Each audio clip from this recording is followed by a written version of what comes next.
Oh, he just went low. He's in his head. He's in his head. He's open his head wide open. Cracked open in the face.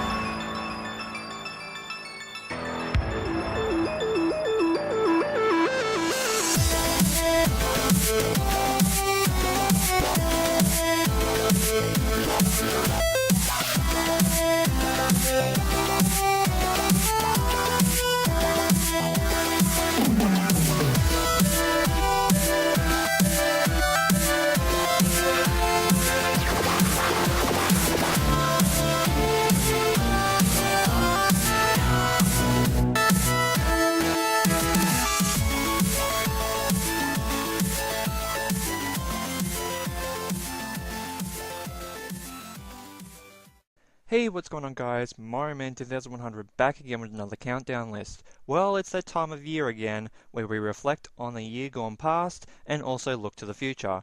It's a new year, so let's look at the recently released games and the ones that I played of 2016. Let's get started. Talk about a massive nostalgic adrenaline rush. The demo for this game back in E3 got me into this game, and although I played it and thought it was not a game for me, giving it to a friend, I got sucked in again. By what exactly? Well, I play through by my favorite YouTubers and SJB likes to play, but mainly it was that demo video, the one that sucked me in initially, and now I have got it again. Haven't started playing the campaign again yet, but from what I've seen from that and some of the multiplayer, I know I'm going to have a good time. Now, who out there is excited for that new Quake game? I almost forgot this game came out last year, and what a disappointment it was. To be completely honest, I was really anticipating this game, and to see where the Street Fighter franchise was heading with this new game. V-triggers and V-skills were a nice idea, but some, if not most of them, were not too useful in the casual sense, but in professional play, it can be useful. This game was more aimed at the competitive crowd, and it didn't do well at all in terms of sales and everything, and launched with not much content at all, including no story mode and no arcade mode. Like, what? Why wouldn't you have that in there? This game disappoints me. It's good to watch, but it's a pretty disappointing game. At least we have a new Marvel vs. Capcom game on the way.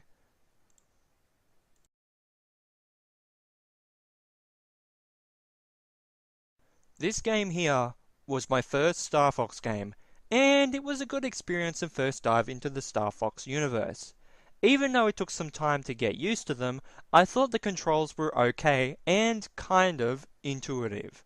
Gotta say though, newcomers won't like the difficulty of some of these missions because damn, did I so want to complete this entire game, but it didn't happen. And it's a shame because this could be the last Star Fox game for a while again, and I hope that's not the case. Would love to play some more space battles with the Star Fox gang and Fox McCloud. Well, this was an interesting surprise. I didn't really think I'd give this game another shot, but with the new HD remaster, I thought I should, and I definitely think it's a better experience than when I first played. But only because I knew what to do, and that's a real problem. The fact that with the start, you have to know what to do, a newcomer is not gonna know what to do, and I did drop the game again, which is a shame. But hey, looking forward to Breath of the Wild and the eventual Skyward Sword HD remaster. You know, playing all the previous Uncharted games on the PS3 really made me love starting to play this game, not only to see where and how the story progressed for Nathan Drake and the guys, but also the improvements in technology in terms of control and especially graphical design. Uncharted 4 looks absolutely spectacular, like damn. Facial motion capture, attention to detail, even more refined controls, and cool additions like the sliding and also the grappling hook. Uncharted 4 seems to be the overall best experience from the series, and I've only played the first 40 minutes or so, I'm that confident in it, and it is definitely up there for my game of the year. Haven't played multiplayer yet, but I'm guessing that's going to be absolute chaos. Also, Lost Legacy. Didn't see that coming, but maybe because I haven't finished this finale to the Nathan Drake story as we know it. No real surprise that another Olympic Games comes along and Mario and Sonic are crashing the party for their own attempts to achieve Olympic gold. I've played both versions, and although they aren't the best games in the franchise, they're far from really bad. There are some events that are really fun, like the Rugby Sevens event in the Wii U version, but the problem with the games is unlocking the extra characters and the lack of dream events, plus the Mario and Sonic locales in those dream events. The dual events are kinda fun in design and play, but I would have rather the dream events from previous games. Probably not going to be long before we see the next Winter Games Mario and Sonic title, and maybe also see them represent the Tokyo 2020 Olympic Games too. Only time will tell. What another disappointment this game was. Now, I kinda seen this coming more than Street Fighter V, but still. I thought Hyrule Warriors on Wii U was really good, and is probably one of the best games for the Wii U. Sure, it didn't have too much diversity and combo variety, but it was still a very good game. The other thing I expected is that this wasn't going to be as good on a handheld than it was on the console version. But I didn't think it would be this bad. The draw distance absolutely sucks ass, and the controls were a bit weird to be honest. The one good thing with this, the new characters with the game and the DLC as well, and the fact that some of them got their own stories. The characters being available on the Wii U as well is a big bonus, but other than that, this game downright sucks, and that is really disappointing. What a weird crossover mixture this game is. But it's a great concept and game. Pokken is a great amount of fan service to fans of the Pokemon and Tekken franchises, and has a unique cast of characters, some that don't get much other coverage in the main Pokemon games or the spin-offs, so it's good for Pokemon like Chandelure and Braixen. The game looks very pretty and fierce at times, which is good for a Wii U game, and it has very complex combo chains too, like a Tekken game. So if you're skilled enough, you can pull off huge immense combos that do a lot of damage. Just now waiting for a Switch port of this game. Well, I didn't expect a sequel to a really weird RPG like Project Cross Zone, but surprise, we got one. I actually fully played through the first Project Cross Zone game, and even though later chapters got really long, like long chapters in Fire Emblem long, and the story sometimes felt all over the place, I really enjoyed playing that game. One, because I'm a sucker for fighting games and high combo counts, but also because of the opportunity to play with some of my favorite characters from Capcom, Bandai Namco, and Sega, like Ryu and Ken from Street Fighter, Jin and Heihachi from Tekken, Dante from Devil May Cry, Akira from Virtua Fighter, and many more. And that even continues with this game as well, seeing characters like Leon S. Kennedy from Resident Evil and Strider Hyu from the Strider games. Hell, even a marketing guru like Seigata Sanshiro got in this game. It's a crossover at epic proportions, and it's one not to miss. Didn't think that Metroid would appear again for a while, but in its return, I didn't see a game like Triforce Heroes coming to the franchise in the form of Federation Force. I pre-ordered this game. People would think I was crazy for doing that, but I like Metroid as a franchise and I wanted to give this game a fair shot. Although it wasn't the worst game I played in 2016, it took a little while to realize that I didn't like this title. I played about 10 or 12 missions before I couldn't continue, so I can't say, oh my god, this is like the worst game ever, blog, because it's not. Sure, it isn't the Metroid title fans wanted, but it's a game that I can see as a fun kind of experience with 4-player multiplayer. Let's hope that secret scene in the credits leads to a Prime 4 or a new Metroid game, because I'll want to see how people react to Federation Force as a lead-in title before we get the next Metroid title not long after its release. Fucking assholes. Kingdom Hearts HD 2.8 would have been here, but that got delayed to this month. But by technicality, this did come out in the West in 2016 for the first time, and I gotta say, I've played this game way more than I did of Pokemon Go, and a lot of console and handheld games at this point. I've put more time into this than in Uncharted 4, Doom, and even Halo 4 at this point, and it's a good game too. Sure, it's crashed on me a few times, but that might be because of my iPhone 4 and not so much the game's fault. The story's progression is the only problem with it, because there are a lot of quests in between, but I mean like the overall plot.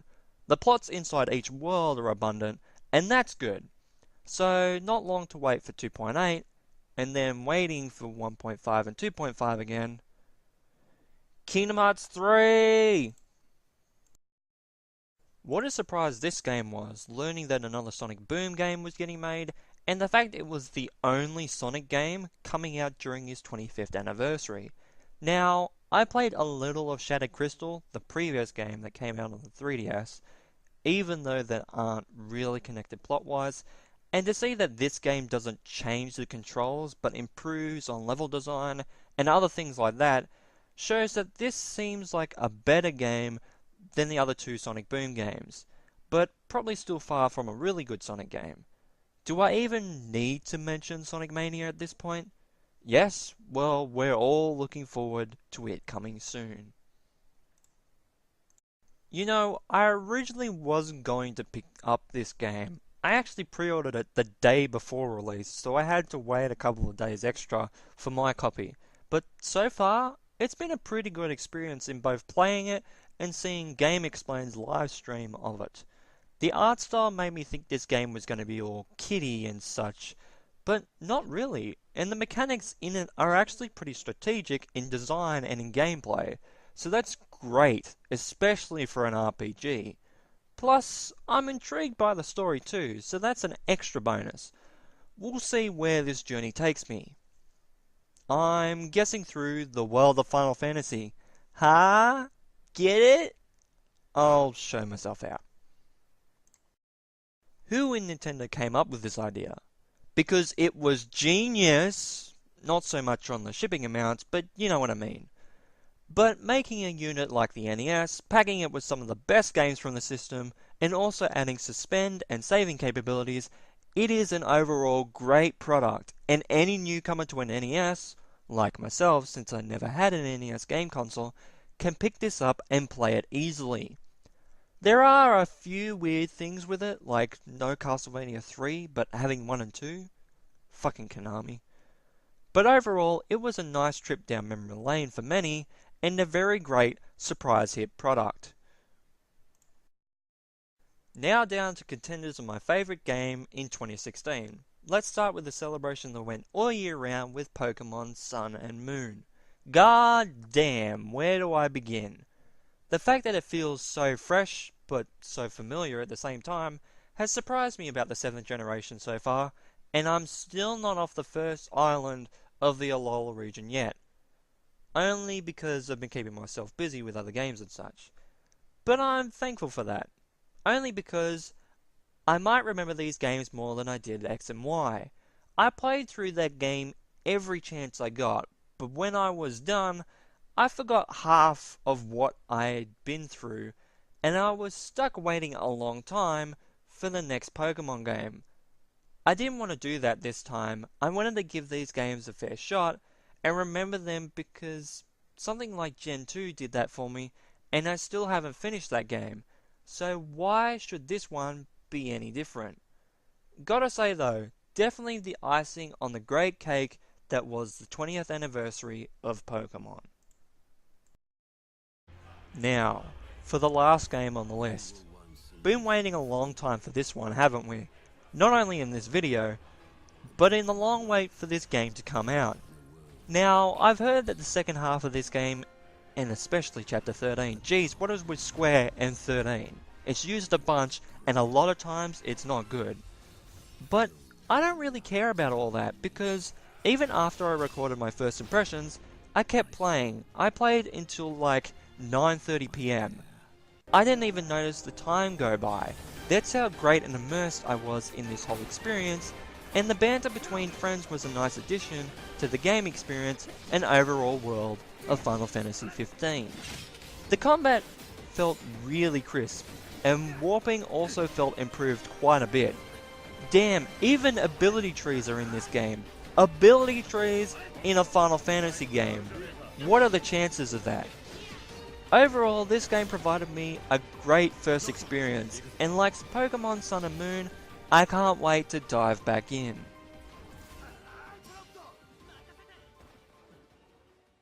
So that's my countdown of my games of 2016. There were some letdowns, but also a bunch of highlights too. Favourite game would probably be a three-way tie between Uncharted 4, Pokemon Sun and Moon, and Final Fantasy 15. It's that close that I can't separate them. My initial impressions of all three of these games were exceptional, and I can't split them apart, so I'm sorry if that's a cop-out.